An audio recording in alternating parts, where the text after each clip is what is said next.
Dear friends, నార్మల్గా మన car విషయం వచ్చినప్పుడు కొన్ని చిన్న చిన్న పాయింట్స్ ఉంటాయి.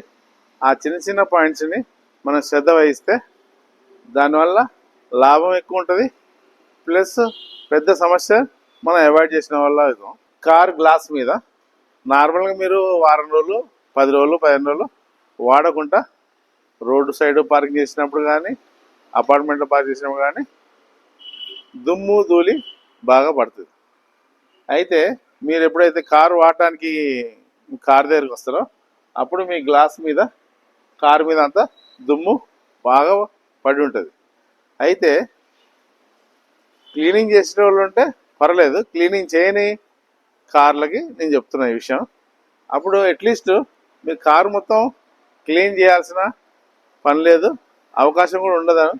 అలాంటప్పుడు కారు మొత్తం క్లీన్ చేయకుండా ఈ గ్లాస్ ఒకటి మాత్రం క్లీన్ చేయండి.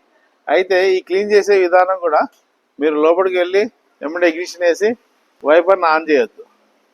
అట్లా వైపర్ ఆన్ చేస్తే ఈ గ్లాస్ క్లీన్ అవుతుంది, కానీ ఈ వైపర్ బ్లేడు ఆ డస్ట్ మీద వైప్ చేయడం వల్ల ఆ డస్ట్ పార్టికల్ గీతలు పడతాయి, ఈ గ్లాసు విజిబిలిటీ కూడా తగ్గిపోద్ది, ప్లస్ మీ వైపర్ బ్లేడ్ కూడా డ్యామేజ్ అవుతుంది. అలా కాకుండా మీరు ఏం చేయాలంటే, మీరు ఈ గ్లాస్ మీద ఉన్న దుమ్ముని క్లాత్ పెట్టి మొత్తం దుమ్ము క్లీన్ అయ్యేటట్టు క్లీన్ చేయండి.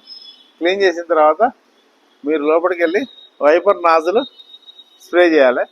ఆ స్ప్రే చేసినప్పుడు వాటర్ మొత్తం గ్లాస్ మీద పడుతుంది. అప్పుడు మాత్రమే ఈ వైపర్ ఆన్ చేయండి. అప్పుడు వైప్ చేస్తుంది. వైప్ చేసినప్పుడు మీకు క్లీన్ అయిపోద్ది. అలా కాకుండా మీరు డైరెక్ట్గా వాడితే వైపర్ బ్లేడ్ డ్యామేజ్ అయింది, గ్లాస్ డ్యామేజ్ అయింది. అందుకోసమే మీరు ఒకవేళ వైపర్ నాజుల్లో వాటర్ లేకున్నా, స్ప్రే చేయకున్నా, చిన్న మగ్గుతోని నీళ్లు తీసుకొచ్చి దీని మీద పోసి అప్పుడు వైప్ చేయండి, వైపర్ ఆన్ చేయండి. So that me glass damage కాదు, వైపర్ బ్లేడ్ కూడా డ్యామేజ్ కాదు. రెండో పాయింట్, నార్మల్గా మీరు డైలీ కార్ని క్లీన్ చేయడానికి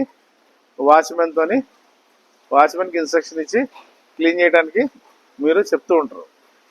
అయితే అతను ఏం చేస్తూ ఉంటాడు, రోజు క్లీన్ చేసినాక క్లీన్ చేశాను నేను అని ఓనర్ గుర్తించడానికి ఈ వైపర్ బ్లేడ్లని ఇలా పైకి లేపెట్టి క్లీన్ చేసి అట్లే ఉంచుతాడు. దాన్ని అతనన్నా కిందికి చేస్తాడు, లేకుంటే మీరు కిందికి వచ్చినప్పుడన్నా కిందికి చేస్తాడు. ఈ ప్రాసెస్లో ఒక్కోసారి ఆ వాచ్మెన్ దీన్ని ఏ విధంగా లిఫ్ట్ చేయాలో ఆ విధంగా ఆ యాంగిల్లో లిఫ్ట్ చేయడు. దానివల్ల ఇది బెండ్ అయిపోయి దీని అలైన్మెంట్ పోతుంది. అలైన్మెంట్ పోవడం వల్ల మీకు వైపింగ్ అనేది సరిగ్గా చేయదు.